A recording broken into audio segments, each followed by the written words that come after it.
This is a giant lobster pulled from the dark depths of the North Atlantic Ocean.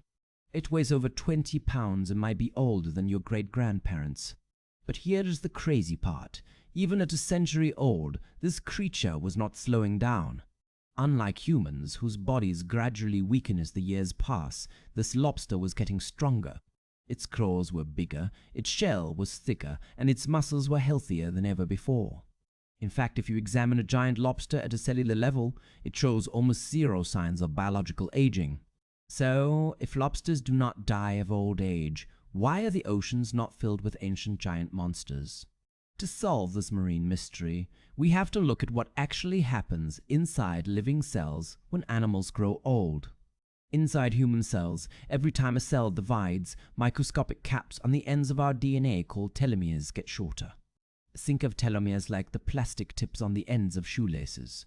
Every time a cell replicates, a piece of that tip gets chopped off until nothing is left.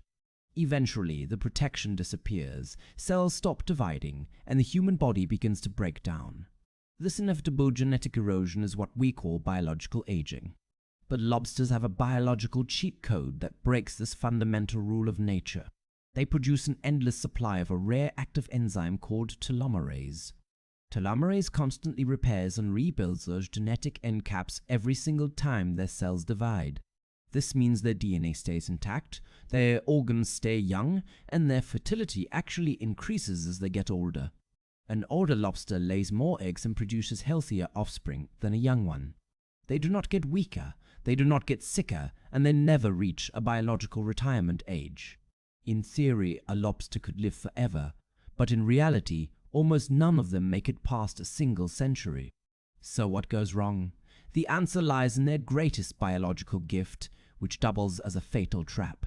Humans stop growing once we reach adulthood because our skeleton locks our size in place. Lobsters never stop growing. They experience what biologists call indeterminate growth. A young lobster grows rapidly, but as decades pass, its body just keeps expanding without end. The fundamental problem is that a lobster lives inside a rigid, inflexible suit of armor. Its hard outer shell is made of chitin and calcium carbonate, which cannot stretch or expand. So to keep growing bigger, the lobster has to perform one of the most violent physical acts in nature. It must shed its entire outer skeleton and grow a brand new one from scratch.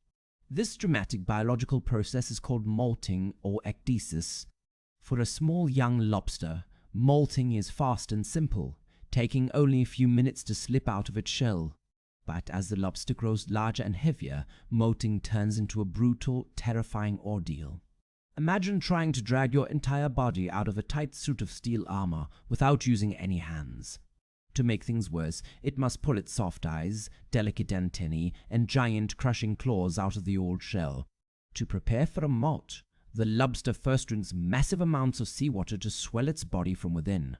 This internal pressure builds up until the hard shell finally cracks open along the seam on its back. Once the seam bursts open, the most dangerous struggle of its life begins. The lobster must slowly arch its back and squeeze its soft body out through that narrow opening. The hardest part is pulling its thick muscular claws through wrist joints that are a fraction of their size. To pull off this impossible feat, the lobster literally liquefies parts of its claw muscle tissue beforehand. It breaks down its own muscle mass into a watery gel so it can squish through the narrow opening. The physical effort required for a giant lobster to molt is astronomical. It requires vast reserves of metabolic energy, draining every ounce of stamina the creature has. A massive 100-year-old lobster can spend hours, or even days, squirming to break free. And while stuck in this process, the lobster is completely paralyzed and unable to eat or defend itself. If the lobster runs out of stamina halfway through, it becomes trapped inside its own body. Unable to pull its claws free, the creature dies of sheer physical exhaustion inside its half-shed skin. Biologists estimate that up to 10% of adult lobsters die simply trying to complete a molt. But even if a giant lobster successfully wriggles out of its shell, the danger is far from over. Directly after escaping, the lobster's brand new shell is soft and flexible like a damp paper towel. The lobster is completely squishy, helpless and unable to stand or snap its claws.